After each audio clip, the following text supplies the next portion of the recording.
November 14th, 1940. 500 German bombers are heading to destroy a British city with terrifying precision.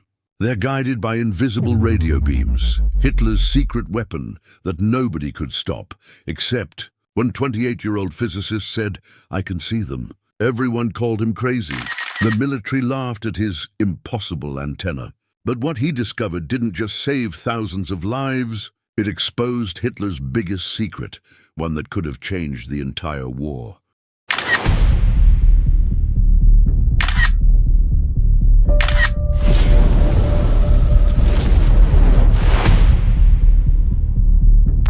On a cold November evening in 1939, Dr. Reginald Victor Jones sat in his cramped office at the Air Ministry in London, staring at a decoded German message that made no sense. The 28-year-old physicist had been recruited to British intelligence just weeks earlier, tasked with investigating German scientific developments. But this message was different. It was terrifying. The intercept mentioned something called X-Gerät, X-device. It referenced beams, coordinates, and targeting systems that seemed to describe a weapon unlike anything the British had encountered. Jones read the message again, his hands trembling slightly. If his interpretation was correct, the Germans had developed a way to bomb British cities with unprecedented accuracy, even in complete darkness. Everyone said he was crazy. "Radio beams guiding bombers," scoffed Air Marshal Sir Trafford Leigh-Mallory. Impossible. The curvature of the Earth alone would make such a system useless. "You're wasting our time with science fiction, Dr. Jones." But Jones couldn't let it go. He'd spent the last 3 weeks collecting fragments. A crashed German bomber with unusual radio equipment, intercepted Luftwaffe communications mentioning beams and Nickerbein, and reports from RAF pilots who'd noticed strange radio signals while flying over Germany. Late that night, Jones spread everything across his desk: photographs, technical diagrams, signal reports, decoded messages. Somewhere in this puzzle was the truth. And if he was right, Britain was in more danger than anyone realized. The German Luftwaffe had been bombing British cities for months, but their accuracy had been limited by weather, darkness, and anti-aircraft fire. British military planners assumed they were safe from precision bombing at night. But what if the Germans had found a way around that? What if they could guide their bombers with pinpoint accuracy regardless of visibility? Jones picked up his telephone and dialed his assistant, Charles Frank. "Charles, I need you to come back to the office. I know it's late, but I think I've figured something out. Something important." An hour later, the two men sat surrounded by papers and diagrams. "What if," Jones began, "the Germans are using intersecting radio beams? A bomber flies along one beam, and when it crosses a second beam, the pilot knows exactly where to drop the bombs. It's like following railroad tracks to a precise location." Charles studied the diagrams. "That's brilliant. Terrifyingly brilliant. But is it technically possible?" "I think it is," Jones replied quietly. "And I think they're already using it." If Jones was right, Hitler's Luftwaffe was about to unleash a campaign of destruction more accurate and devastating than anything the world had seen. And the only thing standing between Britain and catastrophe was one young physicist with a crazy theory about radio beams, a theory that almost nobody believed. The next morning, Jones requested an emergency meeting with the highest levels of British military and scientific leadership. He was granted 15 minutes. 15 minutes to convince skeptical generals and air marshals that an invisible threat was real. The room was intimidating. Around the table sat some of Britain's most powerful military minds: Air Chief Marshal Sir Hugh Dowding, Scientific Advisor Henry Tizard, and several senior intelligence officers. They looked at the young physicist with barely concealed impatience. Jones began nervously, but grew more confident as he laid out his evidence. He showed them the intercepted messages, the unusual equipment from crashed German aircraft, and most importantly, his calculations showing how radio beams could work. "Gentlemen," Jones explained, using a hastily drawn diagram, "imagine 2 radio transmitters in Germany, each broadcasting a narrow beam. The beams intersect over a British city, let's say Coventry. A German bomber simply flies along the first beam until their equipment detects the second beam crossing. At that precise moment, they know they're over the target. They don't need to see anything. Weather doesn't matter. Darkness doesn't matter. The beams tell them exactly where they are. Preposterous, interrupted a senior air marshal. Radio waves don't work that way. They spread out, diffuse. You can't create a narrow beam over hundreds of miles. But Henry Tizard, the scientific advisor, leaned forward with interest. Actually, with the right frequency and antenna design, it's theoretically possible. Dr. Jones, what evidence do you have that the Germans have actually built such a system? Jones presented his strongest evidence, a German pilot who'd been shot down and interrogated. During questioning, the pilot had inadvertently mentioned training on a beam-flying system, catching himself too late. He'd clammed up after that, but it was enough. I need resources, Jones said urgently. I need aircraft equipped with sensitive radio receivers to search for these beams. I need technical specialists to analyze any signals we find. And I need permission to develop countermeasures immediately. Because, gentlemen, if I'm right, these beams are already operational. The Germans could use them tonight. The room fell silent. Finally, Dowding spoke. Dr. Jones, if you're wrong about this, you'll be wasting valuable resources we desperately need elsewhere. But if you're right, he paused, the implications sinking in. If you're right, every British city is at risk. You have your resources. Don't waste them. Within hours, Jones had assembled a small team of scientists and radio specialists. Their mission: find Hitler's invisible beams and figure out how to stop them before they could be used to destroy Britain's cities. The team worked around the clock. Modified RAF aircraft flew search patterns over England, their radio receivers scanning frequencies. For 3 days, they found nothing. Jones's critics grew louder. We're wasting time and resources on ghost hunting, complained one senior officer. But on the 4th night, everything changed. An aircraft flying near Derby detected an unusual signal, a steady, narrow radio beam originating from Germany, passing directly over the city. Within hours, they'd found more beams, each one precisely aimed at British industrial centres. Jones had been right. The beams were real. And now the race was on, to figure out how to stop them before the Luftwaffe could use them to rain destruction on Britain. With proof of the beam's existence, Jones and his team worked feverishly to understand exactly how the German system worked. They gave it a code name, Knickerbein, the German word for crooked leg, based on references they'd intercepted. The system was elegantly simple, yet devastatingly effective. The Germans had built several powerful radio transmitters along the European coast. Each transmitted a narrow beam using a specially designed antenna. The genius was in how the beams encoded directional information. Look at this, Jones explained to his team, pointing at oscilloscope readings. The beam isn't uniform.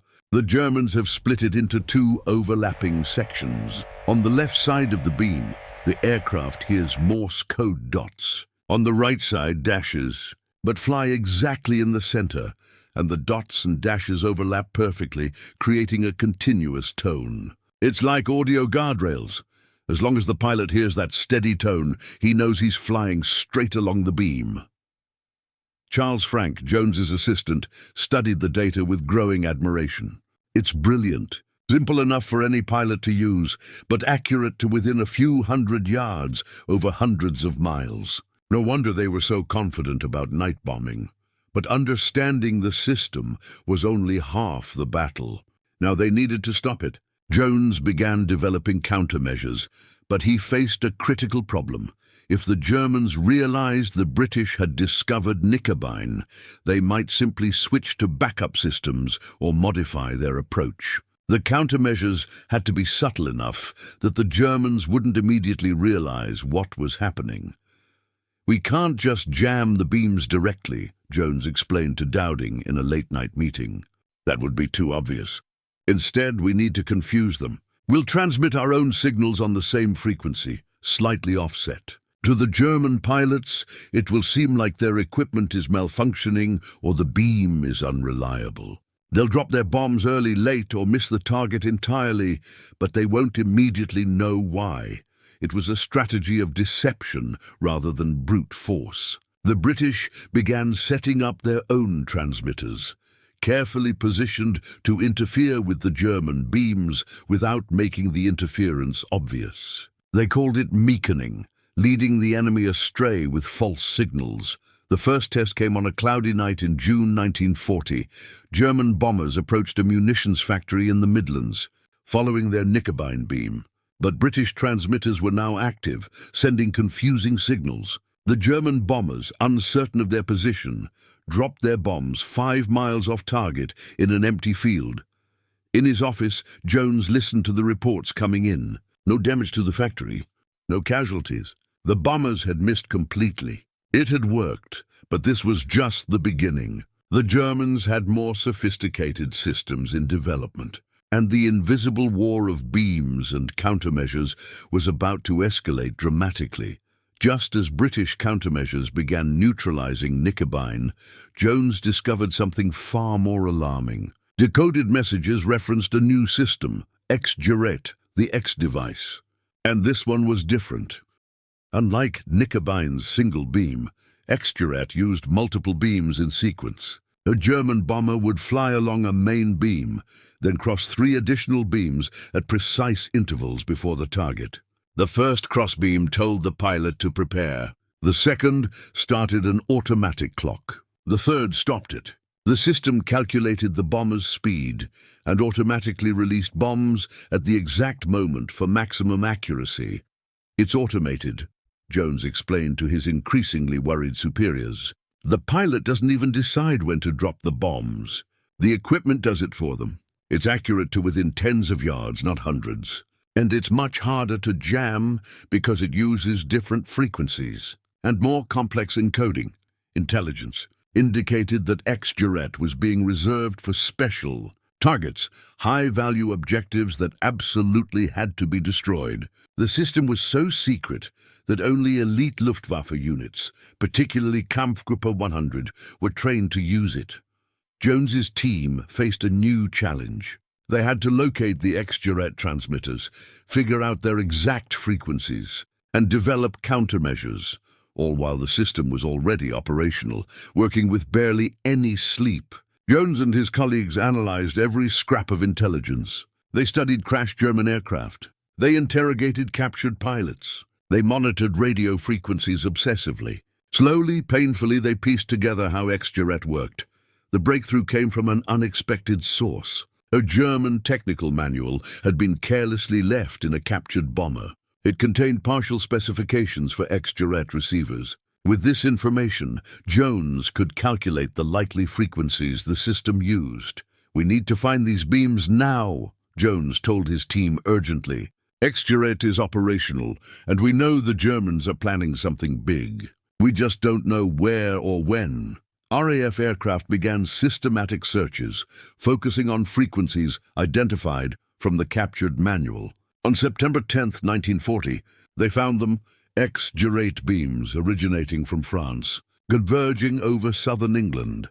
By tracking these beams and monitoring German communications, British intelligence began predicting bombing targets before the raids occurred. It was an intelligence coup, but it created an agonizing moral dilemma. If the British evacuated cities before raids or moved defenses too obviously, the Germans would realize their system was compromised. But if they did nothing, people would die. Jones found himself in meetings where commanders had to decide, save lives now and lose the intelligence advantage, or accept casualties to maintain the deception. These were decisions no 28-year-old physicist should have to participate in. But this was total war, and Jones's discoveries had thrust him into the center of Britain's most desperate struggle. November 12, 1940. Jones sat in an emergency meeting at the Air Ministry. Intelligence had decoded German signals indicating a massive raid was planned for November 14th. The code name was Operation Moonlight Sonata, and The X-Gerät beams were already being aligned by tracking the beam intersections. British intelligence knew the target, Coventry, an industrial city in the Midlands with critical aircraft factories and munitions works. "We have 48 hours, Jones said, his voice strained from exhaustion. "We can jam X-Gerät, but not perfectly. We can evacuate the city. We can concentrate every fighter and anti-aircraft gun we have. But, gentlemen, we need to decide how much we reveal of what we know." The debate that followed was heated and painful. Some argued for full countermeasures: jam every beam, evacuate the city, throw every defense available at the German bombers. Others insisted this would reveal too much, compromising future intelligence. Prime Minister Winston Churchill was briefed on the situation. The decision that emerged was a compromise born of impossible choices. Deploy some countermeasures, but not so many that the Germans would realize their entire beam system was compromised. Warn city authorities to prepare for a raid, but don't order mass evacuation that would signal foreknowledge.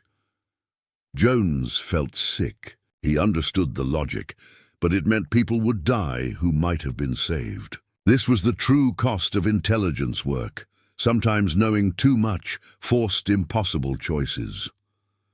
On the night of November 14th, 1940, over 500 German bombers attacked Coventry. British jammers interfered with some X-Gerät beams, causing some bombs to miss their intended targets. But many got through. The city burned. The medieval cathedral was destroyed. Hundreds died. Jones listened to the reports coming in throughout the night. Each update felt like a personal failure, even though rationally he knew his work had likely saved many more lives than were lost. Without the countermeasures, the raid would have been even more devastating. Without advance warning, casualties would have been far higher. In the aftermath, Jones walked through Coventry with a technical team, documenting the bomb patterns. The evidence was clear. British jamming had worked. Many bombs fell outside the intended target areas, but the human cost was still catastrophic. An elderly woman, sorting through the rubble of what had been her home, looked at Jones and his team with their clipboards and equipment. "What are you doing?" she asked. Jones struggled to answer. "We're trying to make sure this doesn't happen again." She looked at him for a long moment, then nodded. "Then make sure it bloody well doesn't." That encounter haunted Jones for the rest of his life. The invisible war of beams and electronics had very visible, very human consequences. Every technical decision had a human cost. Every calculated risk was calculated in lives, but the work had to continue. Because as devastating as Coventry was, without Jones's countermeasures, every British city would have suffered the same fate. The attack on Coventry made one thing crystal clear: jamming alone wasn't enough. Jones needed a way to not just interfere with German beams, but to completely neutralize them. That meant understanding the German antenna, systems better than the Germans themselves. The problem was that the German beam transmitters used highly directional antennas that could focus radio energy into narrow beams. British transmitters designed for general broadcasting couldn't match this precision. Jones needed to build better antennas that could create counterbeams precise enough to perfectly overlap and cancel out the German signals. This is where Jones's background in physics became crucial. He wasn't just an intelligence analyst. He was a trained scientist who understood electromagnetic wave theory at a fundamental level. He began designing antenna systems specifically for beam warfare. "The Germans are using what's called a parasitic array," Jones explained to his technical team, sketching furiously on a blackboard. "They have a main antenna element with additional elements positioned precisely to focus the radio waves in one direction. But if we understand the exact configuration, we can build antennas that create interference patterns perfectly aligned with their beams." It was easier said than done. Jones needed precise measurements of German antenna designs, which meant analyzing crashed aircraft, studying reconnaissance photographs, and piecing together technical specifications from fragments of intelligence. Robert Watson Watt. The pioneer of radar joined Jones's efforts. Together, they began developing a new generation of British directional antennas. These weren't general-purpose designs. They were weapons specifically engineered to fight an invisible war. The breakthrough came from an unexpected direction. A downed German bomber near Dover had been carrying technical manuals for ground station maintenance. These manuals included antenna diagrams, not complete specifications, but enough for Jones to work backward and figure out the full design. "Look at this," Jones said excitedly to Watson Watt, pointing at the diagrams. "They're using a specific spacing between elements, exactly 3/4 wavelength at their transmission frequency. That means we can calculate the exact radiation pattern of their antennas. And if we know the pattern, we can design counter-antennas that create destructive interference right in the center of their beams." Over the next months, a network of specialized British transmitters was built across southern England. Each was equipped with antennas designed by Jones and his team, specifically tuned to counter German beam systems. These weren't crude jamming stations. They were precision instruments in an invisible war. The results were remarkable. German bombing accuracy began to decline dramatically. Pilots reported increasing unreliability in their beam systems. Bombs fell in open countryside, in the sea, anywhere but on their intended targets. And because the British countermeasures were so precise and subtle, German engineers struggled to understand what was going wrong. The Luftwaffe began to suspect British interference, but couldn't prove it. Their own antenna designs seemed sound. Their pilots were well trained, yet somehow the beams weren't working as they should. The confusion bought Britain precious time to strengthen its defenses and prepare for the challenges ahead. Jones had turned science into a weapon more powerful than any bomb. His antennas were saving thousands of lives, protecting critical infrastructure, and undermining German confidence in their technological superiority. And the Germans still didn't fully understand what was happening. Just as British countermeasures were mastering X-Gerät, Jones discovered that the Germans had developed yet another system. In decoded messages from early 1941, references appeared to Wotan, a mythological one-eyed god. Jones immediately understood the implication. A single beam system, more sophisticated than anything that had come before. The X-Gerät, as it was technically designated, was revolutionary. Instead of multiple beams, it used just one highly precise beam and a transponder system in the aircraft. The beam would interrogate the aircraft's transponder, calculate its distance based on signal delay, and provide continuous range information to the bomber. Combined with beam guidance, it allowed extraordinary accuracy with just one ground station. "It's elegant and terrifying," Jones told Churchill in a private briefing. "With Knickerbein, we built jammers. With X-Gerät, we confused their multiple beams. But X-Gerät is different. It's a two-way system. Jamming it will immediately alert them that we know about it. We need a different approach." Churchill, smoking his famous cigar, studied Jones intently. "What do you propose, Dr. Jones?" "Deception," Jones replied. "We don't jam their signals. Instead, we answer them. We build our own transponders that respond to their interrogation signals, but we feed them false information. Make them think their bombers are somewhere they're not. It's technically complex, but it's our best option." Churchill smiled grimly. "You're proposing we speak to German bombers in their own language and lie to them? I approve. Make it happen."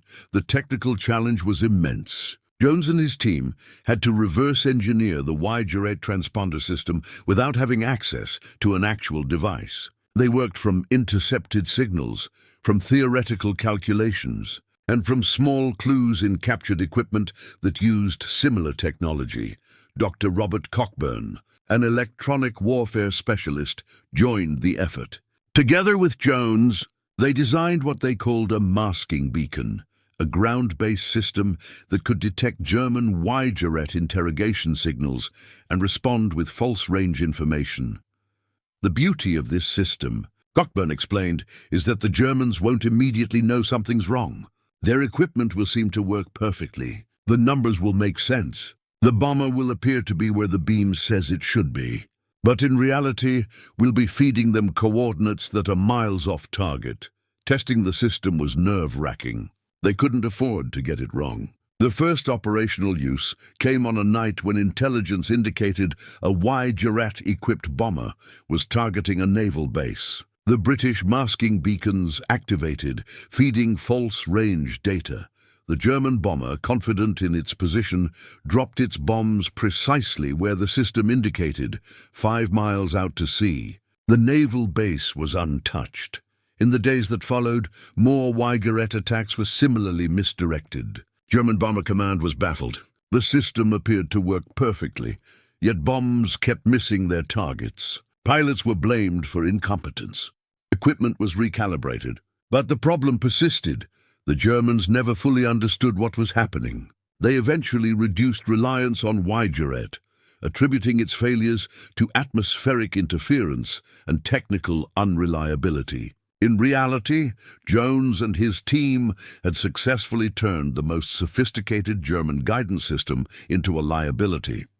By mid-1941, Jones had become Britain's secret weapon against the Luftwaffe, but his work remained deeply classified. Most British citizens had no idea that an invisible war was being fought above their heads, or that a young physicist was saving countless lives by manipulating radio waves. The secret nearly came undone in June 1941. A British newspaper, trying to explain the declining accuracy of German bombing raids, published an article suggesting that the RAF had developed sophisticated jamming techniques. The article was vague, but contained just enough detail to potentially alert German intelligence. Jones was furious and terrified. If the Germans realized the full extent of British countermeasures, they might develop entirely new systems that would take months to understand and counter. He demanded a meeting with the newspaper's editor and the government security services. "You may have just undone 18 months of work," Jones told the editor coldly. "Every word of that article tells German intelligence what to look for. If they piece it together, thousands of people could die." The government issued D-notices, suppressing any further reporting on the subject. German intelligence did notice the article, but without detailed technical information, they couldn't confirm whether it was accurate or simply British propaganda. The secret held, but it was a close call.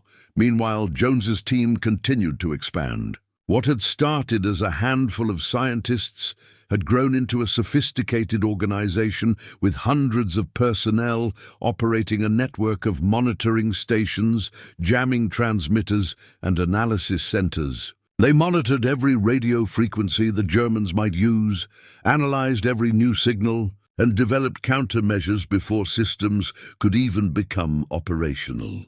In one remarkable case, Jones's team detected a new German beam system during testing, before it was ever used in combat.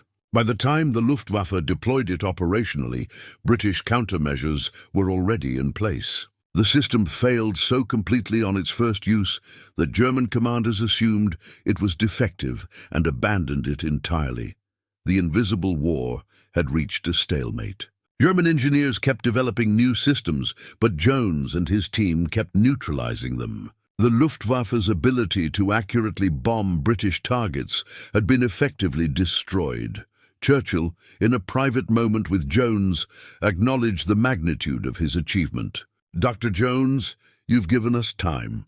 Time to rebuild our forces, time to prepare for offensive operations, time to survive. The Battle of Britain was won in the skies, but your battle, the Battle of the Beams, was just as crucial. And you won it with mathematics and physics." Jones, characteristically modest, simply replied, "We did what needed to be done, sir. Science in service of survival." But privately, Jones understood the significance of what had been accomplished.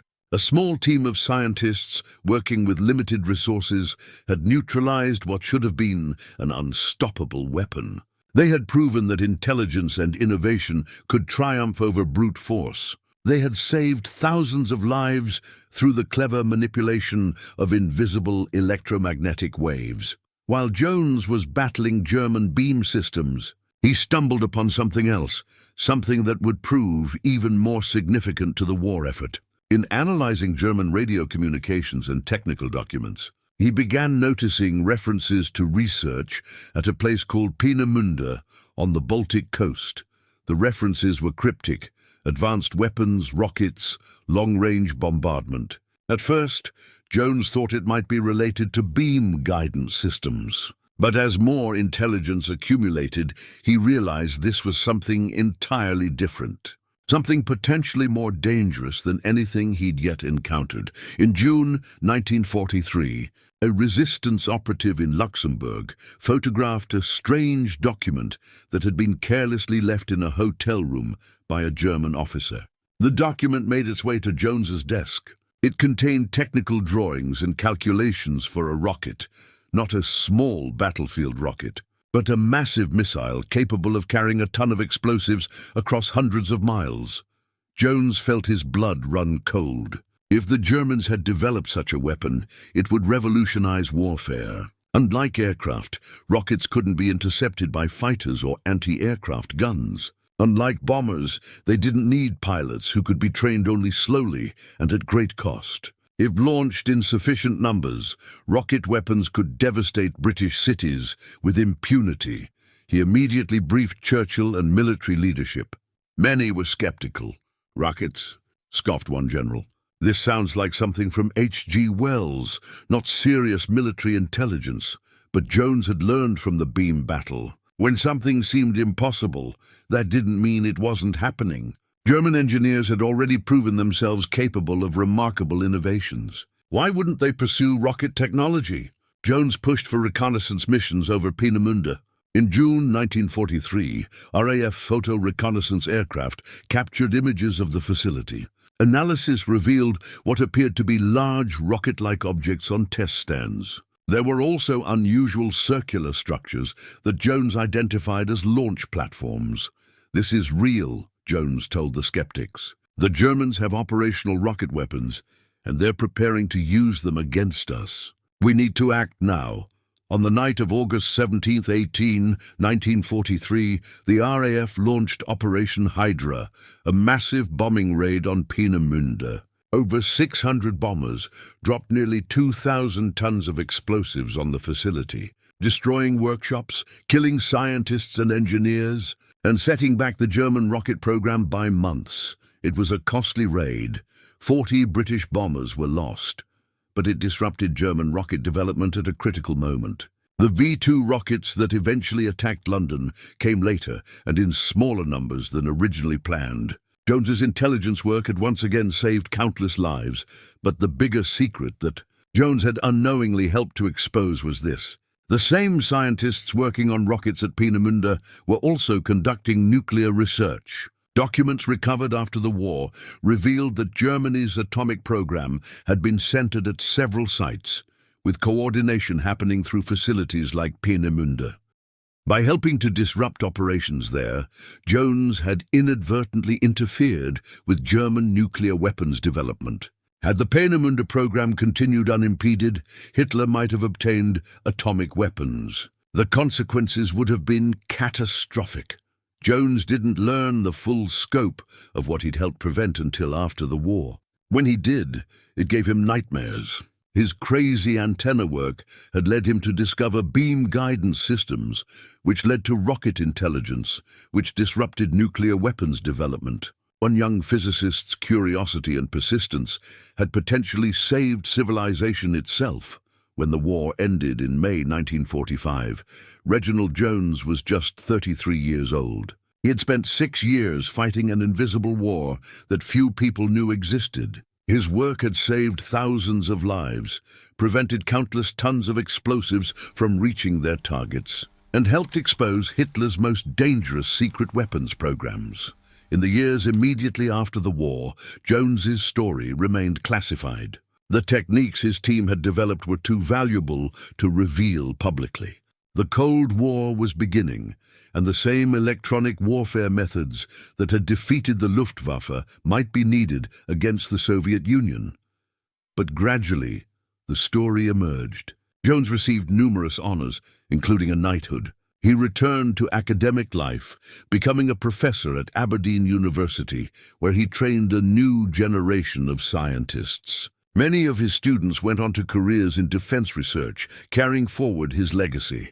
Jones never sought fame. When interviewed later in life, he consistently deflected credit to his team. "I was just one person," he would say. "The Battle of the Beams was won by hundreds of scientists, engineers, and operators working together. They deserve recognition, not me, but those who worked with him knew better." Jones had been the driving force, the one who refused to accept impossible as an answer, who pushed for resources when others doubted, who made conceptual leaps that connected disparate pieces of intelligence into coherent understanding.